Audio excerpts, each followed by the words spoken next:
Grabe, oh. Mga misyonaryo at kabataan, kababaihan, oh. Pinusasa nila, oh. Oh.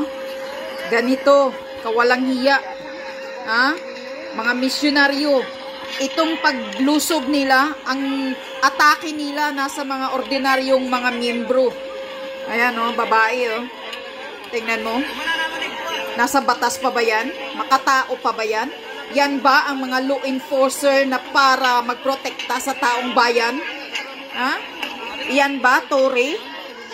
Yan ba ang mga tauhan mo na pinagyayabang mo, na kayabangan mo? Ah, tingnan nyo.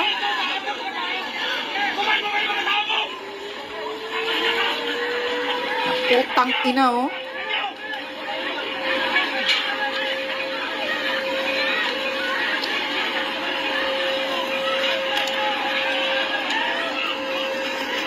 Nayawa kayo mga matay, sana kayong lahat dyan. Kayo sana ang mamamatay. Kayo sana ang atakihin ng mga rebelde. Kayo sana ang bumbahin ng mga ISIS.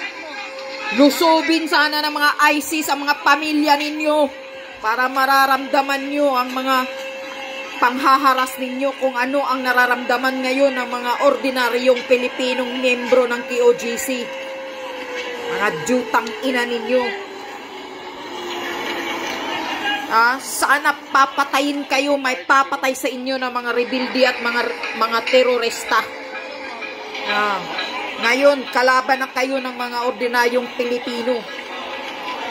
Ikaw, Bangag Marcos Jr., tandaan mo to. Hindi ito mangyayari kung walang basbas galing sa iyong hinayupak ka. Bilog ang mundo.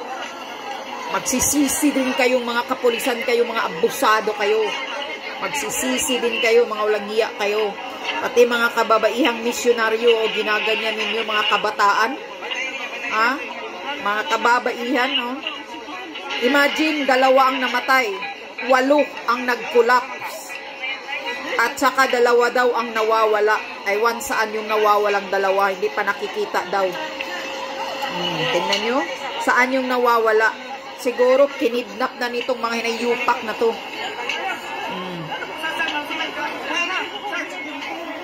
Yan.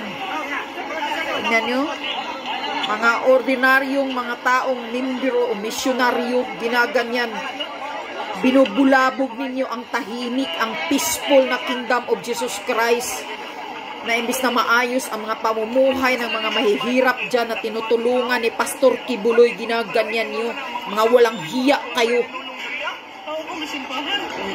Lalo ka na, Abalos, isa kang sinungaling. Ikaw, Tory, isa kang demonyong sinungaling. Walang hiya ka. Kapal ng mukha ninyo. Ngayon, kalaban kayo ng taong bayan. Ordinaryong mamamayan na nasa matinong pag-iisip, kalaban na kayo namin. Huwag niyong hintayin na magiging maraming papasok maging rebelde dahil sa mga pang-aabuso ng gobyernong ito.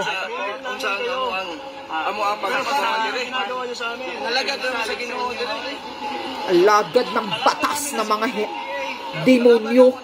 Protektahan sana ninyo ang kapakanan ng mga ordinaryong Pilipino. Hindi kayo mag-side sa isang pamilya, sa isang pangsariling interest lang. Kingdom of Jesus Christ, pakainin nyo ng 30 million yan para matatapos yung mga gusto nilang hanapin si Pastor. Yung bounty, ibigay nyo sa kanila. Na 30 million, baka yun ang gusto nila. Na hindi na sila lulusob. Sinuntok pa, oh. Nanuntok pa. Hintayin nyo ang patong-patong na kaso sa inyo.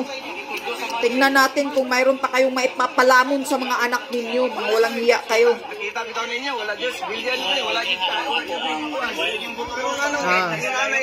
Pag kinakasuhan na kayo, huwag kayong magpapakaawa ipik, ha?